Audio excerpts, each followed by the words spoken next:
আগামী 12 ফেব্রুয়ারি অনুষ্ঠিত হতে যাচ্ছে ত্রয়োদশ সংসদ নির্বাচন। সারা দেশের মতো তাই ফেনীর ৩ আসনেও জমে উঠেছে প্রচারণা। এই ৩ আসনে ২৬ জন প্রার্থী প্রতিদ্বন্দ্বিতা করছেন। জেলার ৩টি আসনে মোট ভোটার ১৩,১৬,৩০৫ জন। এবার তরুণ ভোটার বেড়েছে কয়েক গুণ। পোস্টাল ভোটারের সংখ্যাও এই জেলায় অনেক। ফেনী ১ আসনে মূল প্রতিদ্বন্দ্বিতা হবে বিএনপি ও জামাত প্রার্থীর মধ্যে। সকাল থেকে রাত পর্যন্ত চলছে প্রচারণা।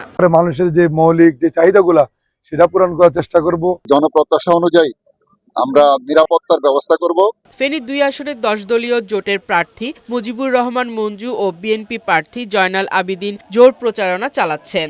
আগামী ১২ তারিখ ভোট কেন্দ্রে যাবেন এবং পর্যাপ্ত পরিমাণ ভোট দিয়ে এই দেশের ধানের শীষকে সর্বোচ্চ পর্যায়ে আপনারা নির্বাচিত করবেন। স্পষ্ট অবস্থান গণভোটের এর পক্ষে আমরা প্রচারণা চালাচ্ছি, আপনারা দেখেছেন, এবং এটা আমরা আরো জোরদার করব। ফেনী ৩ আসনে প্রার্থীরাও নেমেছেন প্রচারণায়। নানা প্রতিশ্রুতি নিয়ে ছুটছেন ভোটারদের কাছে, চাচ্ছেন ভোট। তরুণদের সংখ্যা বেশি, মহিলাদের সংখ্যা বেশি, তাদেরকে যদি দয়া করে একটু বলেন তাহলে এটা খুবই উপকার হবে। জনগণ যদি আমাকে পছন্দ করে নির্বাচিত করে বিজয় করে আল্লাহ যদি কবুল করেন, এখন যা আসছি তার চাইতে আরো বেশি পরিমাণে তাদের পাশে থাকবে। সাধারণ ভোটারদের প্রত্যাশা নিরাপত্তা ও সুষ্ঠু পরিবেশ বজায় থাকলে ভোট কেন্দ্রে যাবেন। তবে গণভোটের বিষয়ে অনেকেই অবগত নয়। ভোটার হিসাবে আমি চাই সুষ্ঠু একটি নির্বাচন অনুষ্ঠিত হবে, নিরাপত্তায় ভোট দিতে চাই আমরা এখন হানা ভোটের মূল বৃত্তান্তটা পাই নাই।